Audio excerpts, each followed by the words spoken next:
this is Jeannie with Chickstravaganza. I have some chicks coming in the next couple of days, so I'm going to set up my brooders in order to keep the chicks nice and warm for the first month or so of their life. Now I have brooders that I've made, and I have a commercial brooder back there in the corner, but you'll be able to see all of them. These brooders that I've made, I actually bought a commercial brooder replacement brooder heater, which is in here, which makes everything much simpler. You can see down in here, this is where the chicks are going to be. I have to slide this one back a little bit because I had it all the way off earlier.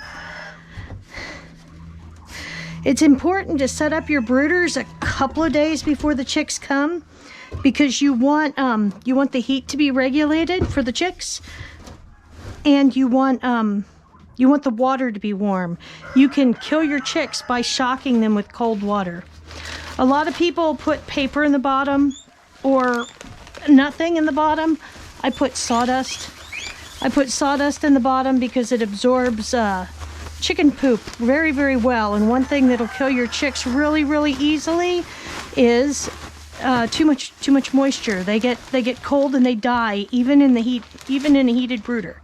These brooders are big enough that they have room for quite a few chicks, and the chicks can get away with the heat if they so please.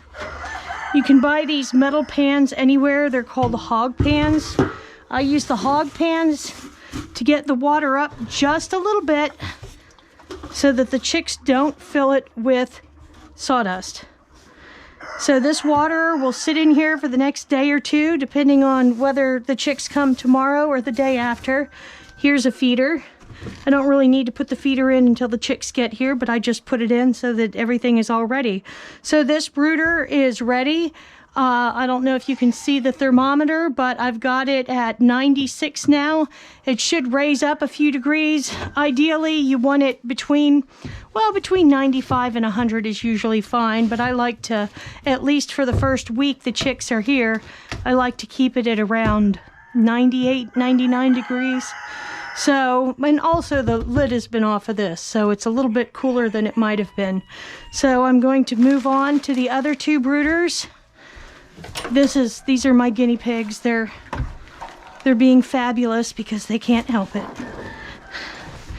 These are the other two brooders. They're both riding at 97 degrees, which means I won't have to mess with the thermostats on either one of these. These have wafer thermostats, the same type of thermostats that come in a lot of incubators, but this is a brooder.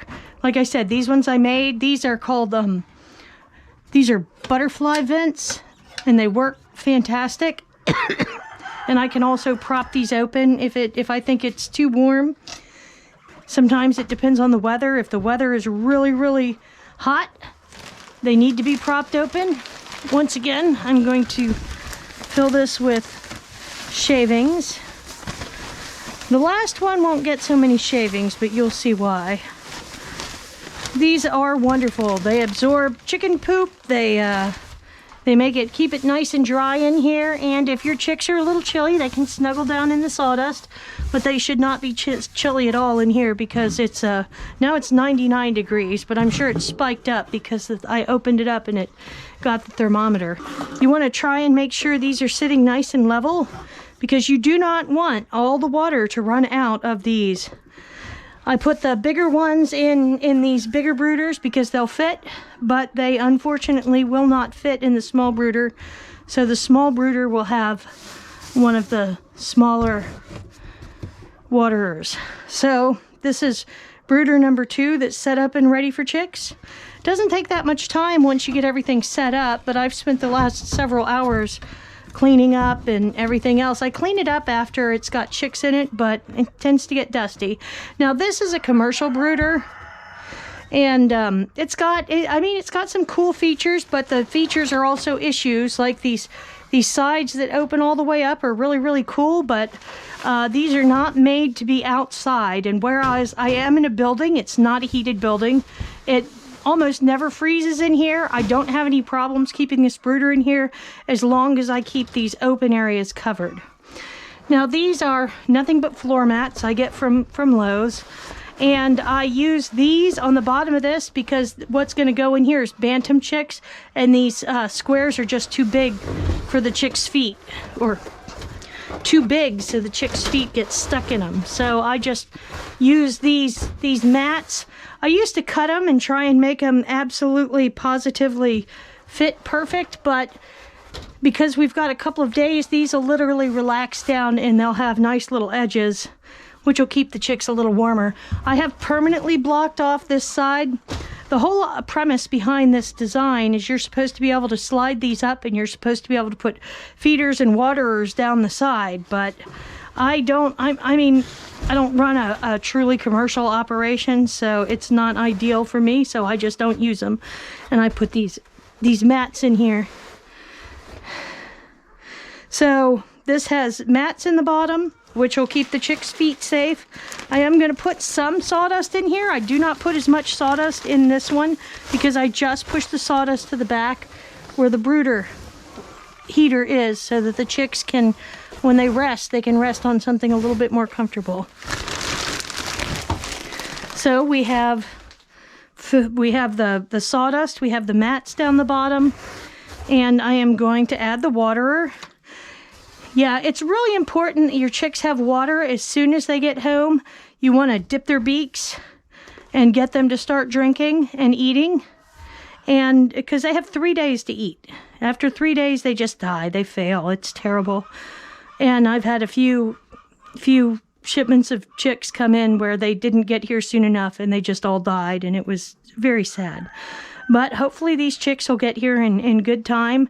Their water will be in the brooder, so it'll be nice and warm, so it won't be a shock to their little tiny bodies. I'm gonna put the lid back on here, and this is it. I have set up my brooders. This one's at 99 degrees. This one's at 91, but I just had it open. When you open them up, what happens is the heat drops and then it spikes, and then it goes back down to where it should be. So don't panic if your incubator goes up to like 100, or your brooder, not your incubator, goes up to like 102 degrees. It may be 100 degrees underneath a chicken, but the ground is also involved, so the chicks aren't usually at 100 degrees. So like I said, between 95 and 100 degrees is where I try to keep it. And this is it. I've set up the brooders. In a day or two, I should be setting up the chicks for you. So let's keep our fingers crossed. Subscribe to my YouTube channel, please. This is, once again, this is Jeannie with Chicks Extravaganza.